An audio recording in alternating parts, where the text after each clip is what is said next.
Olá, muito bom dia. Bom dia. Nós vamos direto até a Casa da Agronômica, onde o governador Carlos Moisés da Silva está neste momento fazendo um pronunciamento. Ele está acompanhado da diretora do Detran, a delegada Sandra Mara. Estão trazendo irregularidades no Detran de Santa Catarina que foram, segundo o governador, descobertas. Vamos ouvir.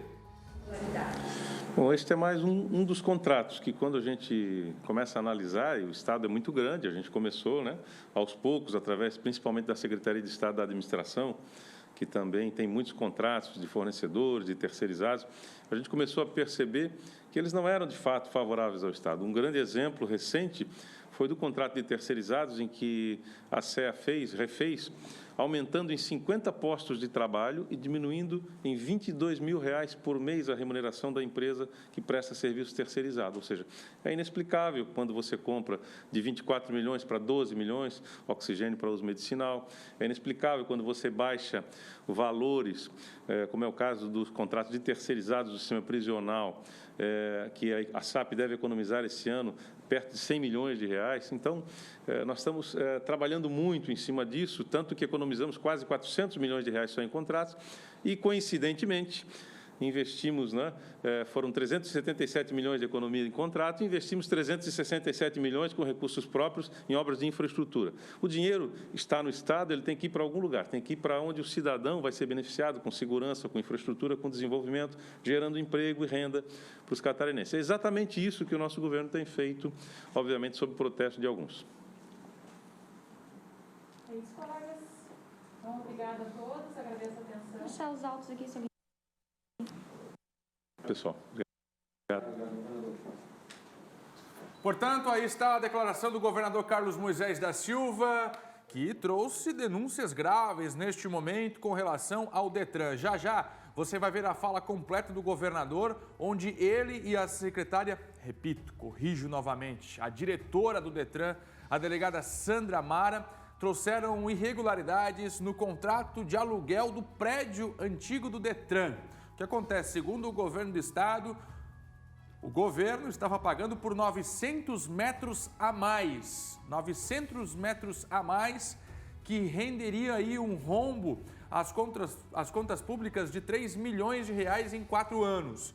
É apenas uma das denúncias que o governador está trazendo neste momento, Cibele Fávero. É sim, Fernando. A terça-feira começa com essa notícia, acaba de terminar a coletiva de imprensa, a gente vai trazer os detalhes para você. E o fato é que o governador fez a coletiva para denunciar essa possível fraude e que gera um rombo nos cofres públicos por conta dessa alteração de contrato no aluguel do prédio do Detran. Segundo o governador, isso foi descoberto em uma revisão de contratos que a administração atual vem fazendo e descobriu que o prédio do Detran tinha um superfaturamento no contrato de aluguel. O governo pagava 900 metros a mais, que não eram utilizados. O governador também falou de revisão de contratos na Secretaria de Administração Prisional, redução de contratos que deve gerar uma economia de R$100 milhões. R$100 milhões que eram gastos a mais. E também falou da compra de oxigênio para os hospitais,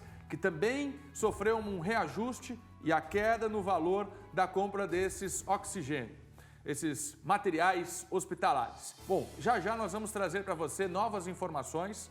O governador chamou os jornalistas da Casa da Agronômica neste momento, fez essa denúncia do Detran referente a contratos anteriores e isso sim foi claramente, inclusive está se falando na Casa da Agronômica de abrir a caixa preta do Detran e claramente já Cláudio Prisco pode fazer uma análise para a gente, mas tem sim um viés político nessas declarações de agora, Cibele. Por conta de tudo que vem acontecendo e nós viemos registrando aqui, né, Fernando? Agora, o último acontecimento é a repercussão desse impeachment, dessa votação. Agora o processo continua e essa é uma primeira reação do governador. Claro que a denúncia tem base no relatório que foi apresentado, inclusive a gente vai trazer os detalhes já, mas é sim o primeiro movimento do governador em relação a tudo que está acontecendo. Movimento mais agressivo com relação ao impeachment. Agora esse relatório com as irregularidades vai ser encaminhado para os órgãos competentes, mas é isso. O governador chamando a imprensa, trazendo irregularidades que foram descobertas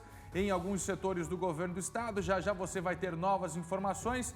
Agora, um recado claro. A leitura que se pode fazer neste momento é o seguinte: é uma nova estratégia, o início de uma nova estratégia para tentar se livrar do impeachment e talvez a última cartada de Carlos Moisés da Silva para continuar na Casa da Agronômica. Mas já você vai ter outras informações. O SBT Meio Dia está no ar nesta terça-feira, Cibele. Está sim, você fica conosco, tem muita informação para você. Além dessa coletiva que o governador acabou de dar, a gente vai trazer muita informação. Vamos falar sobre a cobertura vacinal no estado, que está baixa, Fernando. Inclusive, vai ter entrevista ao vivo para falar da situação de Florianópolis. Também vamos falar das dificuldades no transporte coletivo da Grande Florianópolis. Os moradores estão reclamando que faltam horários disponíveis.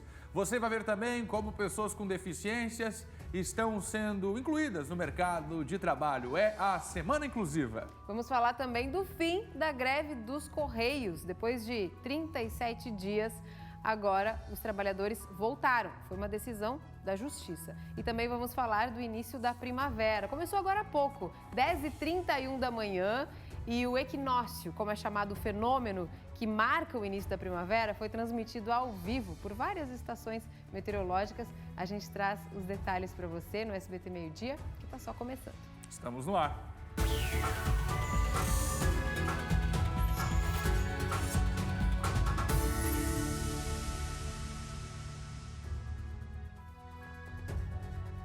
Olá, muito bom dia para você, 11 da manhã, 33 minutos, tudo bem por aí? Como é que tá a família? Já almoçando? Muito obrigado pela companhia. Alô, você de Criciúma, Chapecó, Joinville, Blumenau. Alô, você da Grande Florianópolis, Lages da Serra Catarinense. Todo mundo participando a partir de agora aqui do SBT Meio Dia. Qual é o problema que você tem na sua rua, no seu bairro? Manda para cá a sua reclamação que a gente vai atrás da solução no SBT Comunidade. Olha, gente, estamos abrindo a edição do SBT Meio Dia desta terça-feira, dia 22 de setembro, com essa denúncia grave do governador Carlos Moisés da Silva. Ele acabou de acionar os jornalistas na Casa da Agronômica. Nós conseguimos mostrar para você aqui um trecho da transmissão ao vivo que o governador estava fazendo direto da residência oficial do governo do estado. E o seguinte, a denúncia de irregularidades no Detran, o departamento responsável pelas questões de trânsito quando se refere à documentação, à habilitação, o Detran. A primeira denúncia apresentada pelo governador e pela diretora do Detran, a delegada Sandra Mara, que inclusive usou a expressão abrir a caixa preta do Detran, é de que o governo estava pagando em anos anteriores a mais pelo valor do imóvel alugado para abrigar a sede do Detran, para fazer os atendimentos. Nada mais, nada menos do que o governo estava pagando 900 metros a mais. Você imagina um contrato de aluguel na capital catarinense de 900 metros. E o governo, segundo o governador Carlos Moisés da Silva, não mandou ninguém dizer. Chamou os jornalistas, abriu a câmera e mandou o recado. Segundo o governador, um rombo de 3 milhões de reais neste contrato de aluguel do Detran. Além disso, também falou de contratos revisados em todas as áreas do governo e o que chamou a atenção foi o número de economia na Secretaria de Assistência Prisional, 100 milhões de reais com a revisão dos contratos, ou seja, 100 milhões a mais que o governo estava pagando. Já nós vamos ter novas informações para você. Já posso mostrar? Vamos acompanhar então essa denúncia. Foi o assunto da manhã. O governador Carlos Moisés da Silva acionou a imprensa para trazer à luz da sociedade irregularidades que foram descobertas. Segundo o governo, descobertas agora. Basta saber se elas não estão vindo à tona apenas para tentar livrar o governador do impeachment. Mas foi isso que Carlos Moisés está denunciando. O governador do estado, hein? Preste atenção na importância do que está acontecendo. Eu nunca tinha visto disso na minha vida. Um governador do estado chamar a imprensa para denunciar administrações passadas. Pode colocar no ar. Descobrimos que há uma diferença da área alocada a menos. Então, o contrato previa praticamente 900 metros a mais, previa a sua remuneração de uma edificação com 900 metros a mais do que de fato ela existe. Isso também gera prejuízo ao erário público. Só nos últimos 5 anos, que é o cálculo rápido que se fez, aproximadamente 3 milhões de reais em prejuízo ao erário público. Nós imaginamos isso ao longo dos últimos 27 anos, então, que cifra nós chegaremos, não podemos precisar precisar agora, isso vai ser periciado. E o que a doutora Sandra, a delegada Sandra, que é a nossa diretora do DETRAN, levantou numa análise prévia e agora encaminha para a tomada de contas, não é isso, Sandra? Isso. Nas previdências, a tomada de contas especial, ela tem uma parte que se chama providências preliminares.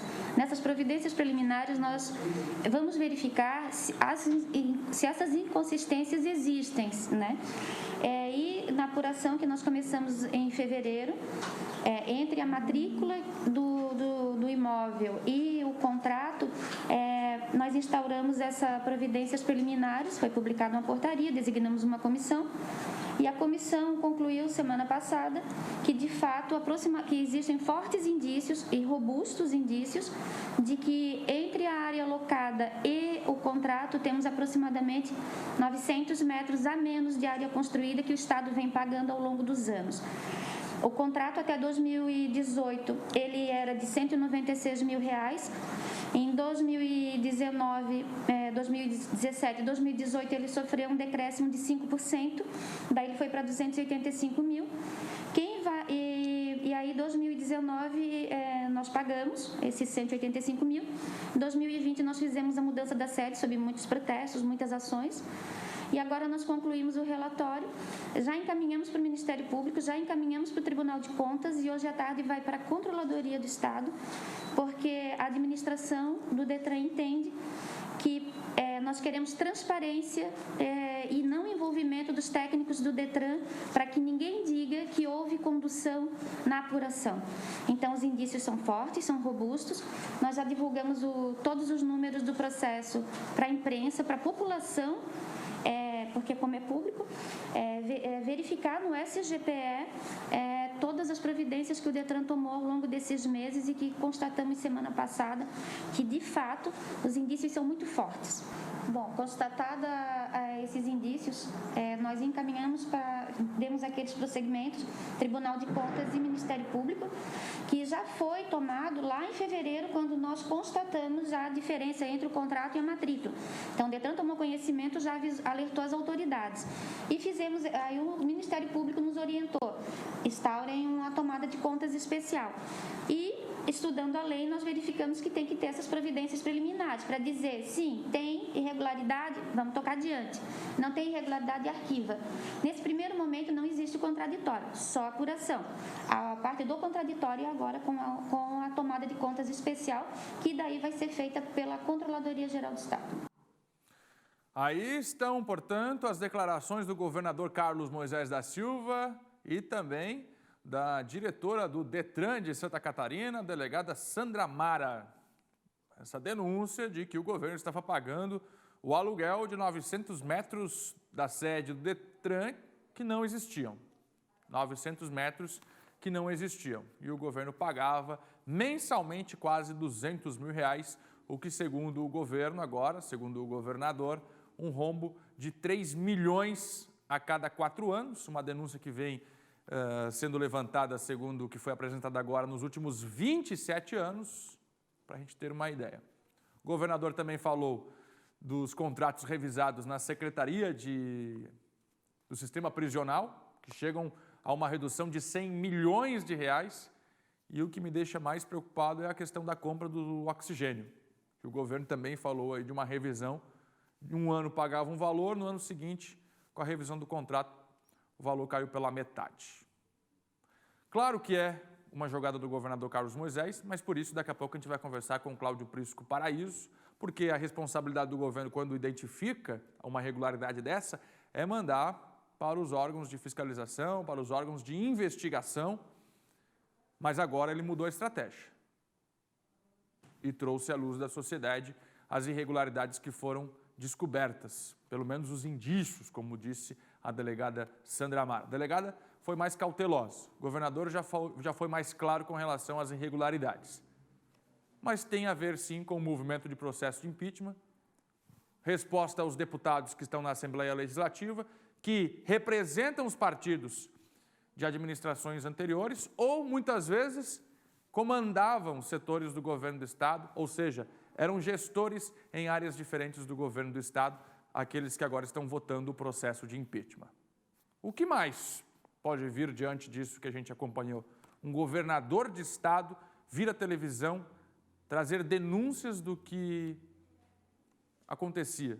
Porque isso pode impactar completamente a situação de Santa Catarina, no cenário nacional, questões econômicas, o prestígio do estado, complicar ainda mais a situação política do governador, mas talvez seja a última cartada. E por isso eu vou conversar daqui a pouco sobre este assunto com Cláudio Prisco Paraíso. Agora, opinião de um cidadão catarinense, é triste o momento em que a gente está vivendo. É triste ter que falar de rombo, de fraudes, de contratos fraudulentos, dependente de quem é o governador, quem entra, quem sai. Daqui 4 anos vai entrar outro mesmo, Cibele Fávero. Daqui 2 anos, na verdade. É triste para o catarinense ter que assistir um negócio desse. É triste. A palavra que se resume é tristeza, e a revolta também não fica fora disso. Daqui a pouco, novas informações para você.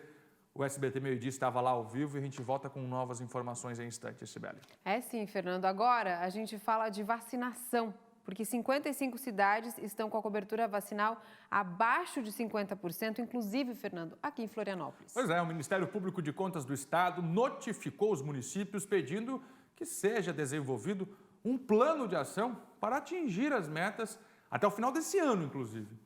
Sobre a situação na capital, a gente conversa agora com a Ana Vidor, que é gerente de imunização, gerente da Vigilância Epidemiológica de Florianópolis. Vamos saber como é que estão os detalhes da vacinação na capital, Sibeli. Isso mesmo, Fernando, porque a gente falou tanto em prevenção, coronavírus, essa expectativa enorme de vacina, só que as que existem e que precisam ser tomadas, a gente percebe agora pelo Ministério Público de Contas que não estão sendo procuradas por muitas famílias. E a gente vai saber agora com a Ana Vidor a situação real de Florianópolis. E eu começo, Ana, perguntando se vocês receberam já, se o município recebeu essa notificação. Bom dia para você. Oi, bom dia. Sim, o município recebeu também. Nós já vínhamos fazendo algumas reuniões com outros parceiros que estão envolvidos também com essa preocupação, mas oficialmente o município também já foi notificado pelo Ministério Público sobre isso. Ana, e em Florianópolis, essa situação vocês já vinham monitorando? Existe uma preocupação maior com algum tipo de vacina específica? Vocês percebem essa diminuição da procura pela população?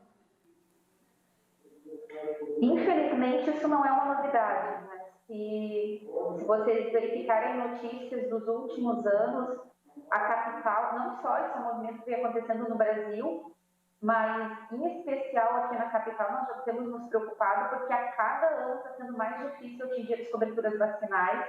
A procura pelas vacinas vai, aos poucos, diminuindo entre as crianças, não só entre as crianças, entre os adultos também, mas, principalmente, aquelas vacinas que a gente considera mais importantes entre as crianças. Então, a cada ano, isso é uma batalha, é um desafio.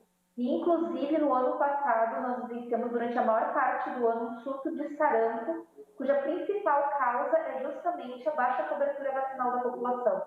Então, é uma preocupação que não é nova. Infelizmente, esse ano, a situação ficou ainda pior, com toda a questão de preocupação dos pais, das famílias, justificável, né? É uma situação compreensível, de medo de levar as unidades de saúde por conta do medo da infecção pelo coronavírus. Então, nós não estamos com um problema novo, nós estamos com o agravamento de um problema que nós estamos vivenciando há alguns anos. Então, esse ano, sim, há uma necessidade de estratégias diferenciadas para a gente tentar vencer o que nós temos de novidade, que é a preocupação com aglomerações, a preocupação com a procura por serviços de saúde de pessoas que estão assintomáticas, de pessoas que estão saudáveis. Nesse sentido, e como nós já estamos no mês de setembro, a principal estratégia do país, e que nós vamos investir muito pesadamente, é na campanha de vacinação que vai acontecer agora no mês de outubro.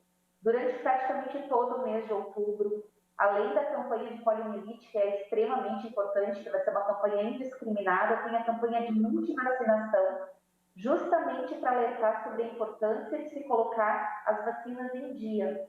Então, todas as pessoas, e aí eu friso, não estamos falando só das crianças, todas as pessoas que estão com vacinas atrasadas, devem procurar suas unidades de saúde.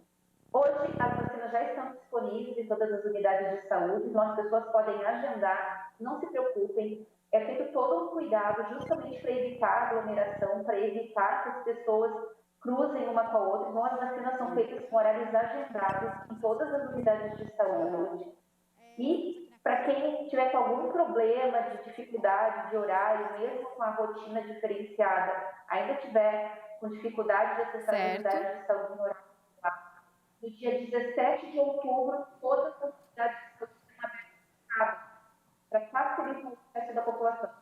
Certo, obrigada, Ana, pelas informações. Então, a estratégia é essa. A partir de outubro, a gente vai perceber uma campanha maior para que as pessoas retornem aos postos. Como a Ana falou, é justificável que muitas famílias não tenham procurado os postos de saúde por tudo que aconteceu, né, no coronavírus, essa pandemia toda, mas é uma situação que a cidade e o estado já viviam. Então, não pode continuar esse agravo, né, Ana? A gente espera, sim, que as pessoas procurem a partir de agora e coloquem em dia a carteira de vacinação, não só das crianças, como dos adultos. Obrigada pela sua participação e pelo alerta. Obrigada a vocês aí pela parceria e pelo alerta. Corre o risco do sarampo voltar. Isso é super importante as pessoas entenderem. É isso, gente, é isso. Apesar do coronavírus e desse momento todo que nós vivemos e que dá para entender sim, né, Fernando, que as pessoas não procuraram posto de saúde nesse momento, por outros motivos, que é deixar a carteira de vacinação em dia, mas agora sim é preciso voltar para evitar que doenças como o sarampo, que voltou ano passado, retornem. Muito bem.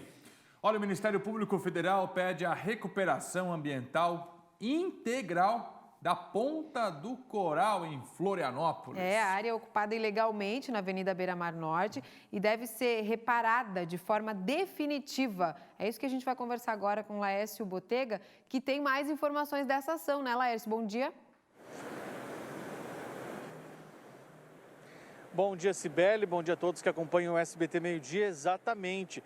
A ação civil pública movida pelo Ministério Público Federal pede que a União, o IBAMA, o município de Florianópolis e também a Fundação do Meio Ambiente, a Floran, executem aí um plano de recuperação e, é claro, elaborem um estudo sobre o espaço, a área aqui, a Ponta do Coral, na Beira-Mar Norte, onde nós estamos neste momento. O estudo de reparação da Ponta do Coral aqui na Beira-Mar, em Florianópolis, deve ser elaborado em conjunto para analisar todas as intervenções sobre bens da União na Ponta do Coral, apontando detalhes sobre áreas de preservação, zoneamento e aspectos culturais, como comunidades ali existentes e trilhas históricas. Atualmente, a área está ocupada de forma ilegal e, por isso, a Prefeitura Municipal de Florianópolis pede para identificar as famílias de pescadores tradicionais para que tenham um tratamento adequado à comunidade. Lembrando que a medida ainda prevê a recuperação das aberturas para acesso do mar e não admite a privatização das praias. As passagens também deverão ser exclusivas para pedestres e acessíveis para pessoas com mobilidade reduzida. A União não poderá mais permitir, por ação ou omissão, quaisquer novas interferências, construções e ocupações na Ponta do Coral. Lembrando que essa ação civil pública é tema de um inquérito desde outubro do ano passado. Só que em julho de 2015, o Ministério Público Federal expediu uma recomendação que solicitava a anulação dos atos administrativos que aprovaram a construção do Parque Hotel Marina da Ponta do Coral. Cibele. Obrigada, Laércio, pelas informações. Nós vamos agora continuar falando sobre o assunto do dia, que é a coletiva do governador Carlos Moisés, falando justamente sobre essa denúncia do Detran, né, denunciando o contrato de aluguel que teria irregularidades e que isso deixa um sinal, né, Fernando, de uma resposta do governador a esses últimos ataques e os últimos acontecimentos. Muito bem. Deixa eu conversar com a Jéssica Valentini, é isso. Denúncia que o governador está fazendo, ela está na Casa da Agronômica, conversou com o governador Carlos Moisés agora. Jéssica, a gente já entendeu aqui alguns detalhes dessa entrevista, acompanhamos aqui a fala do governador, denunciando irregularidades em contratos de administrações passadas. Conta pra gente o que mais você colheu de informações aí no seu contato direto com o governador, Que fraude é essa que está sendo denunciada neste momento por Carlos Moisés da Silva e pela diretora do Detran, hein, Jéssica Valentini? Bom dia.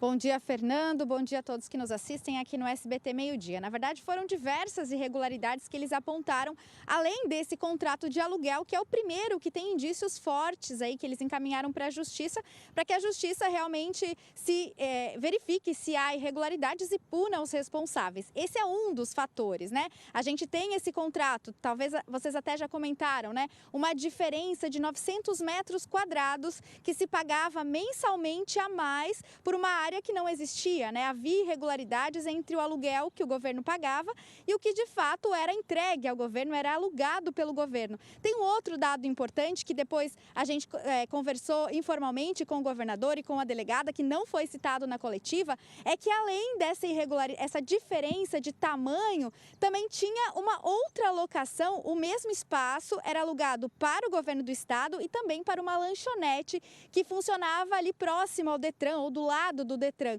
Então tem mais que uma irregularidade em relação ao aluguel. Outra coisa que o governador questionou é que foram 27 anos que esse contrato foi sendo renovado sem que houve um questionamento, inclusive o contrato sumiu, o contrato não foi encontrado na Secretaria de Segurança Pública, então eles tiveram que investigar direto nos registros de imóveis para conseguir entender essa diferença, né, por causa principalmente do valor, que é 27,5% a mais do que o valor de mercado. Foi isso que incentivou essa procura aí pela Justiça, inicialmente pela diretora do Detran, porque ela verificou que o valor que estava sendo pago pela sede estava acima de 30% acima do mercado. Isso dá, como a gente viu na coletiva, né, ela comentou 185 mil reais, dá uma diferença de 50 mil reais de valor a mais do que qualquer outro imóvel que teria sido locado na região. Então essa foi a motivação que levou ela a investigar e aí o contrato não apareceu e aí sim que ela foi em busca, né, de verificar essas irregularidades. Então, esse foi o primeiro indício. Além disso, outra coisa que ela apontou que também está sendo investigado, né, ainda não foi para a Justiça, mas também está sendo investigado, é em relação à prestação de serviços, de prestadores de serviços que prestavam serviços e que ao longo desses 27 anos, os contratos foram sendo renovados sem que houve um chamamento público, né, sem que outras pessoas, né, outros profissionais pudessem se inscrever. Como é um serviço público, né, de psicólogo, de médico, o próprio governo federal exige, né, o próprio Tribunal de Contas exige que seja um chamamento público. Então foram esses dois fatores apontados tanto pela diretora como o governador como fortes indícios de irregularidades e que agora a Justiça vai investigar. Eu volto com você, Fernando. Muito bom, Jéssica Valentini. Parabéns pelo relato, muito bem explicado. A Jéssica que está na Casa da Agronômica acompanhando, olha, muito bom mesmo, ficou fácil de entender. Agora é o seguinte, é fácil de entender, mas difícil de acreditar, viu, Jéssica Valentini? Felipe, segura a Jéssica para mim aqui, vou bater um papo com a Jéssica. A Jéssica está falando o seguinte, o governador falou que o governo do estado pagava por 900 metros que não eram utilizados, 900 metros a mais no contrato.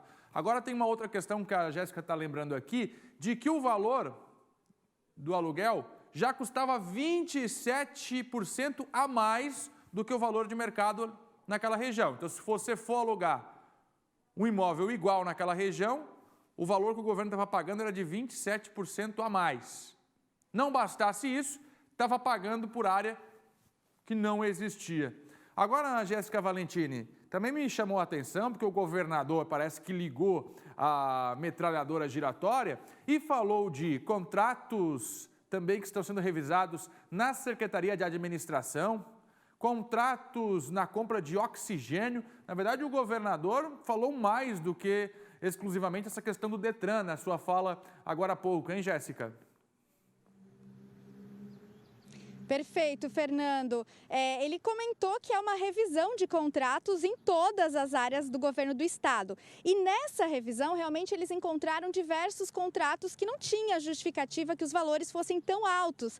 Então, só uma revisão de contrato e, às vezes, uma diferença de contratação de outra empresa, né, abrir esse chamamento público para que a gente tenha concorrência, né, para que outras empresas possam participar, ele já conseguiu redução milionárias, né, como você comentou, do oxigênio, também do serviço de terceirizados para a Secretaria de Segurança Pública. Então, diversos contratos que já foram revisados, fora aqueles que ainda estão em andamento, né? Que ainda estão sendo revisados. E aí, justamente, o questionamento deles é que esses contratos, eles vinham sendo renovados há muitas administrações, né? Ano após ano, com as mesmas empresas prestando serviço, um serviço mais caro. Então, é isso que realmente chama a nossa atenção, como você comentou, do aluguel. Então, é isso que chama a atenção, porque realmente são quase 400 milhões que ele relatou, né, que já houve de redução nos gastos só com revisão de contrato, né, só com recontratação de empresas, às vezes a mesma empresa que estava prestando um serviço muito mais caro. Então, isso realmente chama a atenção. Provavelmente a gente vai ter mais coisas aí em breve, né? Inclusive, ele associa a questão do impeachment, Fernando. Não sei se você já comentou aí, me fala se você já comentou para as pessoas essa relação que ele faz entre... A própria Sandra Mara também fala sobre a relação que eles, enfim, eles suspeitam que há uma relação entre o pedido de impeachment e essa revisão de contratos. Me fala aí, Fernando, se você já comentou com o público. A gente já acompanhou, inclusive, viu, Jéssica Valentini, o governador falando o seguinte: o sistema que funcionava antes é contra a presença do governador na Casa da Agronômica, foi o que ele disse agora há pouco, justamente porque existe esta revisão de contratos e o corte de problemas, talvez, que o governador, pelo menos é o que ele disse, está descobrindo. Mas você pode reforçar para a gente também essa ligação. O que tem a ver, não é mesmo? O que tem a ver isso que o governador fez agora, de mostrar, trazer à luz da sociedade irregularidades que aconteciam no Detran há 27 anos, com o processo de impeachment? Se o governador falou com outras palavras, pode trazer para a gente, Jéssica. Perfeito. O governador falou, mas quem reforçou, na verdade, foi a delegada Sandra Mara, porque o que ela trouxe para a gente, né? Que uma das associações que entrou com o processo de impeachment contra o governador é a mesma que está sendo prejudicada nessa revisão de contratos. Então, é essa relação que a gente que ela fez, né? Ela acredita realmente que tem a relação direta por ter um conflito de interesse, né, entre essa empresa, que inclusive está entrando, essa associação que entrou com uma ação contra o Detran, né, contra essa revisão de contratos, e que é a mesma que entrou com o processo de impeachment. A gente ainda não sabe isso, né? Vamos ter que investigar, por isso também não vou citar nomes das associações aqui, mas é algo que a gente com certeza precisa investigar para ver se realmente há esse conflito de interesse. Claro que o processo de impeachment está correndo agora na Justiça, né? Inclusive amanhã tem novidade e a gente vai saber, né? A Justiça vai julgar essa ação do governador, mas que surgiu essa dúvida e esse questionamento aqui na coletiva. Isso realmente surgiu, Fernando. Muito bem. Claro que agora a gente vai investigar também. Não estamos trazendo nomes de ninguém aqui, que fique claro. É uma denúncia que o governador está fazendo. Não é o SCC-SBT. O governador chamou a imprensa e jogou tudo isso no ventilador. Agora, claro que nós vamos investigar. É papel nosso. Acabamos de receber a informação, vamos investigar o que de fato está acontecendo. Então, Jéssica, muito obrigado. Ela trouxe aqui a relação. A associação que está pedindo o afastamento do governador com o impeachment é quem teve o prejuízo aqui com relação a esse corte de contrato. O governador que trouxe essa informação, reforçada a informação por Sandra Mara, delegada, diretora do Detran. Por enquanto, Jéssica, muito obrigado, parabéns pelo trabalho, continua na Casa da Agronômica, a gente volta a conversar já já, ok? Jéssica Valentini com a gente aqui. Agora, eu só tenho que dizer uma coisa para você de casa. Oxigênio? Oxigênio?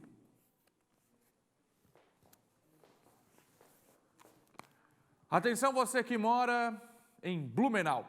O Procon está fazendo um alerta que se a sua fatura de luz do mês de agosto teve um aumento de 8%, você vai ser contemplado com descontos nos próximos meses. Fernando, porque o Procon de Blumenau fez tratativas com a Celesc e o governo estadual para barrar o aumento da fatura na cidade. O Estevão Limana vai trazer para a gente esses detalhes, porque muitas pessoas pagaram a conta, pagaram esse reajuste. E agora, como faz para reaver, hein, Estevão? Bom dia para você. Bom dia, Sibeli. Bom dia, Fernando. Bom dia a todos que nos acompanham no SBT Meio Dia. Pois é, então no mês de agosto a ANEEL, que é a agência reguladora das empresas de energia elétrica de todo o país, aceitou um pedido da Celesc aqui de Santa Catarina para reajustar as contas, o custo da energia elétrica para os clientes em até entre 8,17% até 8,40% de reajuste. Esse reajuste seria por causa que ficou mais caro a produção da energia elétrica e da transmissão e, no caso, teria que repassar para os contribuintes, para quem paga as contas e utiliza o serviço, este valor para equilibrar as contas. Mas o PROCON de Santa Catarina, o PROCON de Blumenau, entrou com uma ação e, através de uma liminar, conseguiu suspender essa cobrança para os clientes que têm o serviço da Celesc nas cidades de todo o estado. Porém, a Celesc agora também está com um pedido de recurso no TRF4 para tentar que essa cobrança volte. Mas, no mês de agosto, algumas pessoas já tiveram esse aumento na sua fatura e quem vai explicar melhor isso aqui pra gente é o André Cunha, que é coordenador do PROCON aqui de Blumenau. Vai explicar para você como é que funciona, André. Quem teve a sua conta, conseguiu observar um pouco de diferença ou vai observar ainda para frente um pouquinho de diferença no preço cobrado pelo quilowatt, cobrado pela fatura de energia elétrica? O que deve fazer, o que deve observar? Obrigado por falar com a gente, André. Bom dia. Bom dia, Estevão. Bom dia, Fernando. Bom dia, Cibele, a todos os nossos ouvintes. Primeiramente, a gente tem que deixar claro que houve sim o aumento, A ANEEL autorizou a Celesc, após o pedido da Celesc desse reajuste, que todo ano acaba tendo, e é legal esse aumento, porém o PROCON entrou em contato com os outros PROCONs, que chegamos ao PROCON estadual, junto com a Procuradoria do Estado, e entramos com uma liminar, solicitando que não houvesse esse aumento, que fosse suspenso esse aumento, pelo fato de nós estarmos no meio de uma pandemia. Tem um decreto estadual que diz para as pessoas ficarem em casa, os trabalhadores ficarem em casa, então automaticamente os consumidores foram atingidos. Provavelmente esse aumento que foi passado, a Celesc já fez a sua atualização e nesse momento que ela fez a atualização, alguns consumidores tiveram sim seu aumento já na fatura de energia.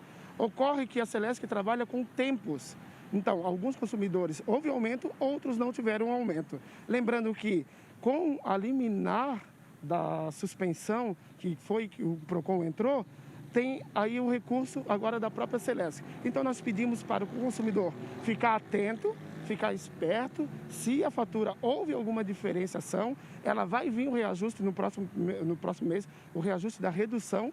Agora, se o TRF entender que esse aumento é devido, a fatura continua da forma que está e o consumidor tem que fazer o pagamento.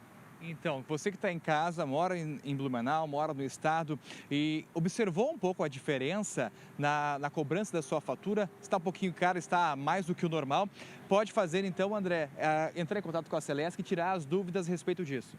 Isso mesmo. Primeiramente, a orientação que o PROCON repassa para o consumidor é que ele aguarde para ver se a fatura dele veio com alteração, ele pode entrar em contato com a Celesc e perguntar para a Celesc como ela vai proceder com a redução na próxima fatura.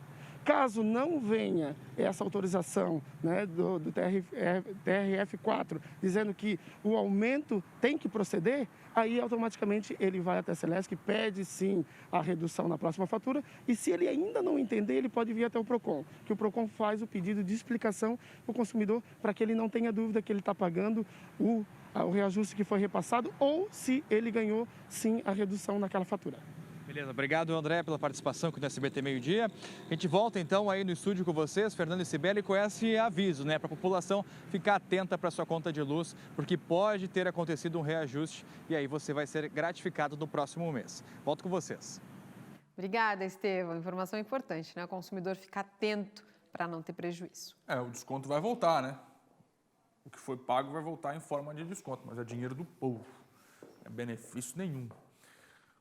Hoje começa a Semana Inclusiva de Santa Catarina. A iniciativa é do Ministério Público do Trabalho, em parceria com 40 entidades de Santa Catarina. Tudo isso para promover a inclusão de pessoas com deficiência no mercado de trabalho. E hoje a gente foi ver como a oportunidade de um emprego pode mudar a vida de uma pessoa. Dá uma olhada. Me expandiu a mente de uma forma e se você me pedir hoje, eu quero fazer, muita coisa. Então, eu não sei, Agora eu faço teatro, eu faço curso superior, eu trabalho na Unimed. Então eu quero ser atriz, eu quero ser diretora, eu quero ser diretora de marketing na Unimed, eu quero ser tudo, sabe? Agora eu posso. Daqui a pouco a gente vai te contar a história completa da Andressa e ainda vamos mostrar vagas de empregos específicas para pessoas com deficiência, vagas que estão disponíveis em todo o estado.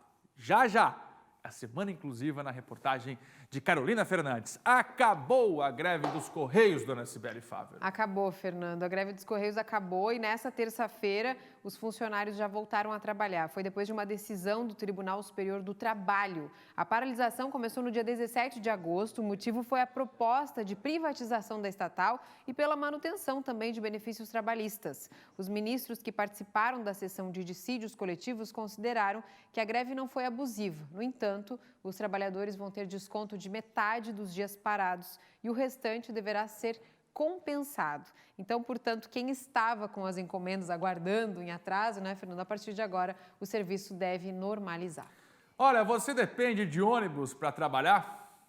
Você conhece alguém que depende desse meio de transporte e que passa horas dentro de um ônibus? Conta pra gente. A gente preparou uma reportagem para você para mostrar aqui no SBT Meio Dia a rotina de pessoas que enfrentam o dia a dia e chegam a ficar 1/3 do seu dia dentro de um ônibus. E detalhe, com a pandemia a situação ficou ainda mais difícil.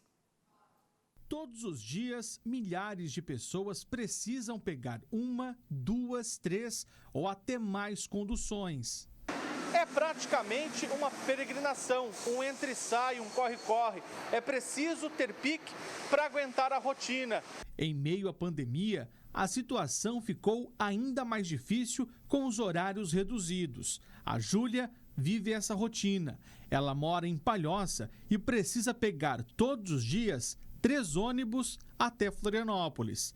Acredite, ela leva 3 horas para chegar ao trabalho. E essa rotina é de segunda a sexta. Preciso pegar 3 ônibus para ir até o meu trabalho. Estou saindo de casa agora, é 10:50 mais ou menos. E o primeiro ônibus do meu percurso eu vou pegar agora, mais ou menos 1h da tarde, ele vai passar no ponto. Eu estou aqui na minha segunda parada, no centro de Palhoça, para pegar o segundo ônibus do meu percurso. Cheguei aqui 1h35 e agora vou esperar o próximo ônibus chegar para Florianópolis. Eu cheguei aqui no Ticem, no terminal de Florianópolis, agora 2h30. Eu tinha um ônibus para ir para o meu trabalho às 2h25, que saía daqui do terminal às 2h25. Por 5 minutos eu perdi esse ônibus e agora eu só tenho ônibus às 3h30 da tarde. Então eu vou chegar no meu trabalho perto das 4 horas. Eu cheguei no meu trabalho agora, já são 15 para as 4 da tarde, foram 3 horas de percurso de Palhoça até aqui. Só 1 hora esperando no terminal de Florianópolis em pé. Então essa é a realidade, eu já chego no meu trabalho extremamente cansada. Júlia, então você fica 1/3 do seu dia dentro do ônibus. É bem cansativo, né? Eu tenho que ficar esperando muito tempo de um ônibus para o outro e eu chego no meu trabalho já muito cansada, exausta. Então, é realmente muito, muito difícil. E são horas importantes que você poderia estar usando para outras atividades, né? Poderia estar fazendo um serviço extra, poderia estar me dedicando melhor ao meu trabalho, ou estar estudando, porque eu ainda faço faculdade. Então, é muito tempo perdido só de transporte coletivo, de esperar um, esperar o outro, é bem complicado. Quem também passa por isso é a Dominique. Só que o problema dela é na volta para casa. Aí o bicho pega. Eu tô demorando bastante para chegar em casa por causa dos horários dos ônibus, né? A linha T-Rio-Ticem direto, ele até tem horários. Quando eu chego no T-Rio, aí que começa o problema, porque o ônibus demora 40 minutos para chegar. E isso não acontece só com a minha linha, mas com todas as linhas do terminal. Então a gente chega e fica 40 minutos esperando e não tem um banco para sentar. Então é uma situação muito complicada que a gente vive, né, nesse momento de pandemia. Esses relatos são alguns dos vários outros que encontramos ao conversar com quem depende do transporte coletivo. Tá bem complicado, né? Tá bem pausado os horários dos ônibus. teria que ter mais, né? Complicado, eu tenho que sair bem cedo de casa. A gente chega para pegar o ônibus uma hora, não tem, tá bem difícil. Porque chega em casa tarde, chega no trabalho atrasada. O sistema tá tão difícil, tão diferente, né? E não está sendo fácil para ninguém a situação em questão de locomoção, em questão de trabalho. Que situação, né, Fernando? 3 horas. Quando eu ouvi 15 para as 4, eu falei, não, eu devo ter escutado errado. 15 para as 4 da tarde para chegar no trabalho, 1 hora em pé, só esperando chegar o ônibus. Não é nem trânsito, é espera pelo ônibus. Sabe aquela história do que tá ruim? Dá para piorar? O transporte integrado da Grande Florianópolis sempre foi ruim. Tem projetos na gaveta que não saem do papel nunca. E a gente já mostrou aqui mais de uma vez. Agora, com a redução na frota, nos horários, a vida de quem depende do transporte coletivo ficou ainda pior. Aí a pergunta que eu faço, Sibeli Fávero. Suspende para evitar a proliferação ou o contágio do coronavírus, reduz os horários de ônibus e aí o povo fica esperando no terminal, em contato com tantas outras pessoas. Eu fico me perguntando, quantas pessoas não passaram pela Júlia dentro do terminal nesta 1 hora que ela ficou esperando o ônibus? Nós mostramos aí o relato da Júlia, que assim como muitas outras pessoas passam pela mesma coisa, levam 3 horas para chegar no trabalho. E aí nós procuramos a Jotur, que faz o trajeto Palhoça-Florianópolis-Palhoça, e segundo eles, a empresa está operando por enquanto com 35% da capacidade da frota normal, cerca de 45 ônibus, Fernando. Em nota, o consórcio Fênix, que opera em Florianópolis, disse que atualmente disponibiliza 50% da frota normal e que a lotação máxima permitida é de 50%.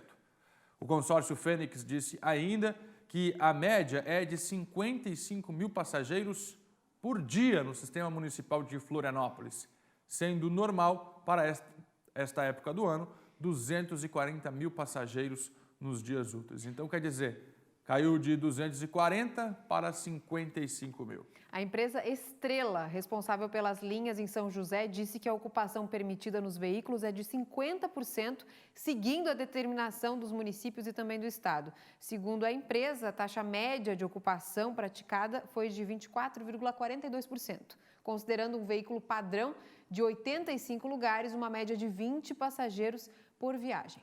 E em nota, a empresa Biguaçu de Transportes, que opera em Biguaçu, diz que está operando com 45% da frota e transportando 23% do número de passageiros, uma redução a 23% na comparação do que era antes da pandemia. Nós também fomos atrás daquele projeto de integração do sistema do transporte coletivo da Grande Florianópolis, Sibeli. É sim, ele ainda está em pauta, sendo coordenado pelo governo do estado por meio da Superintendência de Desenvolvimento da Região Metropolitana de Florianópolis, mas por causa da pandemia, o mesmo tempo que provou ser necessário a busca de solução, trouxe um momento que os esforços foram concentrados em operar no meio desse cenário complexo. Ou seja, nesse momento, o foco está sendo buscar atender o cidadão que precise do serviço. O que a gente percebe claramente, Fernando, é que muitas situações foram revistas, readaptadas, liberadas e, a partir de agora, o transporte coletivo precisa também dessa revisão. É verdade. Não dá para ficar mais da forma em que está, já que outras atividades já retornaram, o comércio voltou praticamente que integral, o povo voltou a circular e a pergunta que eu faço, 3 horas no transporte coletivo, seja no sistema do terminal ou dentro do ônibus, 3 horas, o risco de contágio não é grande? Bom, o Senai está oferecendo 8.000 vagas de cursos gratuitos. E nós vamos conversar agora com o Michael. O Michael Eberli, ele é gerente de educação profissional do Senai, está com a gente aqui para falar dessas oportunidades de cursos. Agora, me chamou a atenção esse número, 8.000 vagas. É isso, Michael? Quanta oportunidade para quem quer fazer um curso gratuito. Bom dia. Fernando. Bom dia, Sibeli. Com certeza. São 8 mil vagas que o Senai Santa Catarina ele está ofertando aos trabalhadores e às indústrias catarinenses em todo o estado. É um programa que envolve toda a parte regimental, da gratuidade regimental do sistema Senai, onde são muitas oportunidades em mais de 20 setores industriais da economia catarinense. Vamos lá, vamos destacar aí essas áreas. Que áreas são essas? Por exemplo, quais são os cursos que estão sendo oferecidos?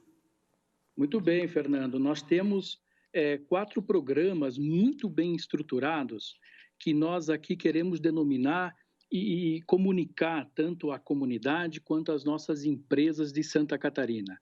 O primeiro programa, ele se chama o Emprega Mais. É um programa do Senai Santa Catarina, do Senai Brasil, em parceria com o Ministério da Economia do Governo Federal, onde neste programa nós estamos oferecendo mais de 1.500 vagas em diversos segmentos da indústria, metalmecânica, construção civil, têxtil, alimentos, o agronegócio, áreas de eletroeletrônica. E este programa, ele é muito importante porque ele faz uma conexão direta com o empregador, com a indústria catarinense.